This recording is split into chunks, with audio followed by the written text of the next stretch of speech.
વિરોધ પક્ષ તરીકે આક્ષેપ કરીએ એવું નહીં. કેન્દ્રમાં પણ ભારતીય જનતા પાર્ટીની સરકાર છે અને ભારતીય જનતા પાર્ટીની કેન્દ્રની સરકારના રાજ્ય કૃષિ મંત્રી અને ભાજપની કેન્દ્ર સરકારના કેબિનેટ કૃષિ મંત્રી આ બંનેના પત્રોની નકલ હું આપને આપવાનો છું. કંઈક એક વ્યવસ્થિત કાવતરું જાણે ગુજરાતના ખેડૂતોની કમર તોડી નાખવા માટેનું ચાલતું હોય એવા પ્રકારની જે પરિસ્થિતિમાં દુઃખ સાથે કહું છું, કારણ કે હું પણ ખેતી સાથે જમીન સાથે જોડાઈને મોટો થયેલો છું. આજે પણ ત્યાંના પ્રશ્નોને સમજી શકું છું. આપણે કહીએ છીએ કે ખેડૂત એ જગતનો તાત છે અને એટલા જ માટે, કારણ કે હું કોઈ ઉદ્યોગોનો વિરોધી નથી, પરંતુ કોઈ પણ ઉદ્યોગપતિમાં એ તાકાત નથી કે કોઈ એવા દાણા બનાવીને આપે કે જેની રોટલી બનાવે અને આપણે ખાઈએ ને પેટનો ખાડો પૂરી શકાય. કોઈ એવું કેમિકલ બનાવે કે રડતા બાળકને બોટલમાં ભરીને આપો અને રડતું બાળક એ રડતું બંધ થાય ને બાળકનો વિકાસ થાય. આવું કેમિકલ કોઈ ઉદ્યોગપતિ નહીં બનાવી શકે.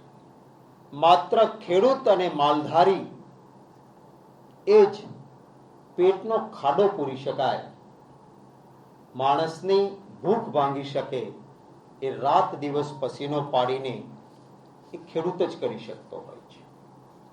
ગયા વર્ષે આપ સૌ જાણો છો, કમોસમી અતિશય વૃષ્ટિ થઈ, અતિવૃષ્ટિ થઈ, ખેડૂતોને પારાવાર નુકસાન ગયું.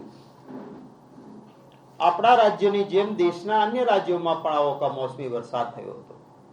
મેં પાર્લામેન્ટમાં એક પ્રશ્ન પૂછેલો કે કયા રાજ્યને કેન્દ્રએ કેટલી સહાય આપી. કરોડો ખરબો રૂપિયા અન્ય રાજ્યોને અને ગુજરાતમાં લખેલું હતું 0. એટલે મેં એક સ્પેશિયલ નોટિસ આપી 0 વર્ષની અને પાર્લામેન્ટમાં મુદ્દો ઉઠાયો કે મારા ગુજરાતના ખેડૂતોને કમોસમી વરસાદમાં ન કલ્પી શકાય તેટલું નુકસાન થયું છે. ગુજરાતની સરકારે લિમિટેડ હેક્ટરમાં લિમિટેડ રૂપિયા આપ્યા છે. જેનું જેટલું વાવેતર એને એટલું વળતર કેન્દ્ર સરકાર કેમ ના આપે? ત્યારે અમારે ત્યાંની સિસ્ટમ એવી છે કે આ સ્પેશિયલ નોટિસ આપીને કોઈ મુદ્દો ઉઠાયો હોય તો મંત્રીશ્રી ત્યાં જવાબ ના આપે, લેખિત જવાબ આપે. મને આ લેખિત જવાબ મેં ઉઠાવેલા મુદ્દાનો Ramnath Thakur, minister of state કૃષિ એવં કિસાન કલ્યાણ રાજ્ય મંત્રી ભારત સરકાર, એમનો આ પત્ર છે. હું આપ સૌને પત્રની નકલ આપવાનું છું. આ પત્રમાં એ લખે છે, कृपया दिनांक 5 दिसंबर 2025 का शून्यकाल के अंतर्गत उठाए गए विषय के संदर्भ में, जिसमें गुजरात में फसल बीमा योजना बंद होने एवं असंख्य भारी वर्षा के कारण फसल की क्षति पर किसानों को मुआवजा प्रदान करने के लिए का आपने मुद्दा उठाया था. इस संबंध में अवगत करना चाहूँगा कि पीएम फसल बीमा योजना की शुरुआत 2016 की मौसम से की गई थी, जिसका उद्देश्य प्राकृतिक आपदा एवं प्रतिकूल मौसम की घटनाओं में फसल को हुए नुकसान का कारण प्रभावित किसानों को वित्तीय सहायता प्रदान करने का तथा किसानों की आय को स्थिर करना है. इस योजना के अंतर्गत बुआई से लेकर कटाई पश्चात तक होने वाली क्षति के लिए व्यापक जोखिम बीमा प्रदान करने का प्रावधान है. કહે છે કે એવી આ યોજના છે કે જેમાં વાવણી કરી કાપણી થઈને વેચાણ સુધી ગયા હોય તેમાં જે કંઈ નુકસાન થાય એને આનો લાભ મળે આવી યોજના છે. પરંતુ આગળ લખે છે, किसानों तथा राज्यों के लिए ये योजना गुजरात राज्य ने वर्ष 19-20 से पीएम फसल बीमा योजना को कार्यान्वित करने से मना कर दिया है. આખા દેશમાં માત્ર એક જ રાજ્ય છે આવું કે જ્યાં ખેડૂતને પાક વીમા યોજના નથી મળતી. આ મારો આક્ષેપ નથી, આ મિનિસ્ટરે મને આપેલો જવાબ છે। આગળ એ કહે છે, इस किसान हितकारी योजना को राज्य में लागू करने हेतु माननीय कृषि मंत्री द्वारा, आ राज्य मंत्री છે એના कैबिनेट मंत्री द्वारा माननीय मुख्यमंत्री गुजरात को एक पत्र भी प्रेषित किया है जिसकी प्रतिलिपि संलग्न है। મને કેબિનેટ મિનિસ્ટરે જે ભૂપેન્દ્રભાઈ પટેલને આ કાગળ લખ્યો એની નકલ પણ સાથે મોકલી છે। આમાં 2 પાનાના કાગળમાં જે કેબિનેટ કૃષિ મંત્રી છે શિવરાજસિંહ ચૌહાણ એમણે 25 નવેમ્બર 2025માં ખૂબ વિગતથી લખ્યું છે કે PMFBY એટલે કે જે વીમા યોજના ખેડૂતો માટેની પાક વીમા યોજના છે એના ખૂબ બધા લાભો છે। હું આપને પત્રની નકલ આપવાનો છું એટલે લાંબો સમય આખા પત્રને 2 પાનાના વાંચવા માટે નથી લેતો। એમાં એમણે યોજનાના સંખ્યાબંધ फायदा गणाया है। 2 पैराग्राफ खाली अपना ध्यान માટે कहूँ छू कि प्रधानमंत्री फसल बीमा योजना के लागू न होने से राज्य के किसानों को एक व्यापक तकनीकी सक्षम फसल बीमा के फायदे से वंचित होना पड़ा है। केंद्र में भाजपनी सरकार है, एना कैबिनेट कृषि मंत्री गुजरातना मुख्यमंत्री ने कहे छे કે વ્યાપક તકનીકી સક્ષમ આ યોજના છે એનાથી ગુજરાતના ખેડૂતો વંચિત રહ્યા છે। પહેલા ફકરામાં એમણે કીધું છે કે દેશના તમામ રાજ્યો આનો ફાયદો લે છે, 24 રાજ્યો, અને ઝારખંડ, મિઝોરમ અને આંધ્રપ્રદેશ એ પણ હવે જોડાઈ ગયા છે। માત્ર ગુજરાત રાજ્યના ખેડૂતોને આ લાભથી તમે વંચિત રાખો છો। आगे लखे छे, जो मौसम संबंधी जोखिमों, प्राकृतिक आपदाओं, अप्रत्याशित परिस्थितियों से महत्वपूर्ण वित्तीय सुरक्षा प्रदान करती है, ऐसे संरचित जोखिम न्यूनीकरण माध्यमों के अभाव से किसान जलवायु जनित अनिश्चितताओं और बाजार की अस्थिरता के प्रति संवेदनशील हो जाता है, जिससे उनकी आर्थिक स्थिरता, राज्य की समग्र कृषि उत्पादकता और राज्य के किसानों के वित्तीय नुकसान की भरपाई करने की वित्तीय स्थिति तीनों प्रभावित होती है। यहाँ अन्य राज्यों के किसान PMFBY के डेटा आधारित दृष्टिकोण, प्रतिस्पर्धी प्रीमियम दरों और सुव्यवस्थित दावों को निपटाने की प्रक्रियाओं में लाभान्वित होते हैं। बीजा आखा देशना बधा राज्योना खेडूतो आनो लाभ ले छे। हाल ही में अधिक वर्षा से बाढ़ जैसी घटनाओं और जलवायु परिवर्तन से उत्पन्न बढ़ते खतरे को देखते हुए राज्यों के लिए कृषक समुदायों की सुरक्षा के लिए संरक्षित जोखिम न्यूनीकरण की सुविधा प्रदान करना अनिवार्य है। आ तमारे लागू करवी जोईए। PMFBY एक आवश्यक सुरक्षा कवच के रूप में कार्य करती है, जो खाद्य फसलों के साथ साथ फलों, सब्जियां और बागबानी फसलों को भी कवरेज प्रदान करता है। આપણે ગયા વર્ષે જોયું છે કે જે ઝાડોને નુકસાન થયું, વૃક્ષની ખેતીવાળાને એને કોઈને 1 પણ રૂપિયો ગુજરાતની સરકારે નહોતો આપ્યો।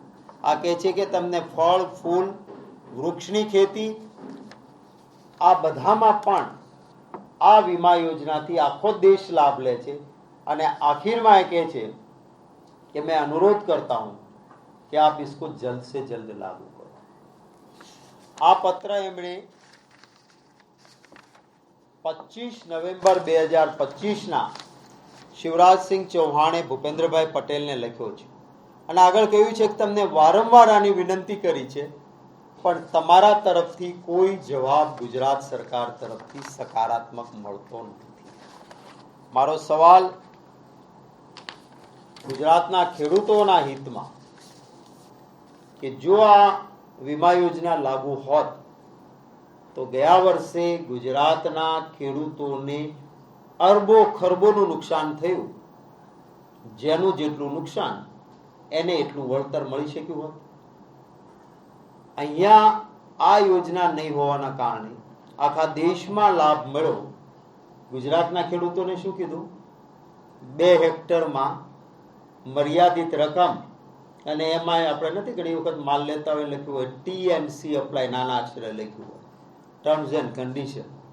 એમ ખેડૂતોને TNC એવી ભાજપે લગાડી હતી કે બહુ ઓછા ખેડૂતોને એનો લાભ મળ્યો નહીં. એ પણ કેટલા પૈસા હતા કે બિયારણમાં જેટલો વાવેતર વખતે ખર્ચ કર્યો હોય એનો પણ પૂરો ના થાય. ત્યારે કેટલીક માંગણીઓ મેં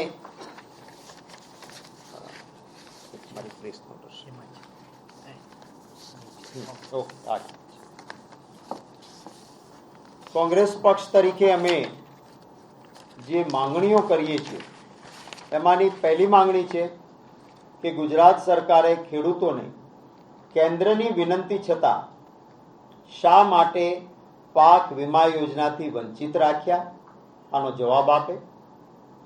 ખેડૂતોની માફી માંગે કે આખા દેશના ખેડૂતોને આ લાભ મળતો હતો, ગુજરાતના ખેડૂતોને ગયા વખતે આ લાભ હોત તો લિમિટેડ રકમ નહીં, જેનું જેટલું નુકસાન એને એટલું વળતર એ મળી શક્યું હોત.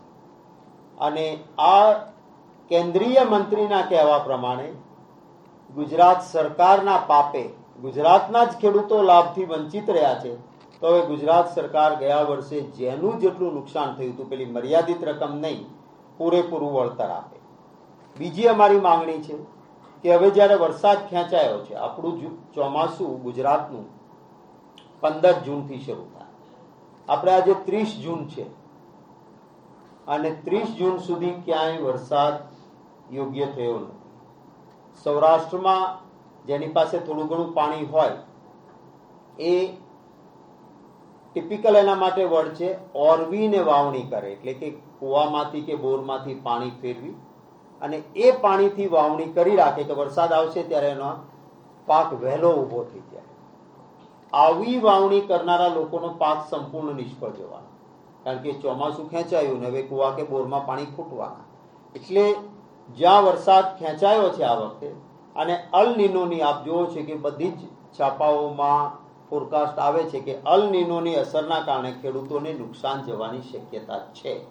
માટે કેન્દ્રની પાક વીમા યોજના PMFBY તાત્કાલિક ગુજરાતમાં લાગુ કરવામાં આવે, જેથી ગયા વર્ષે એના આગળના વર્ષે તો ખેડૂતોએ નુકસાન ભોગ્યું, આ વખતે ખેડૂતોને નુકસાન ન થાય.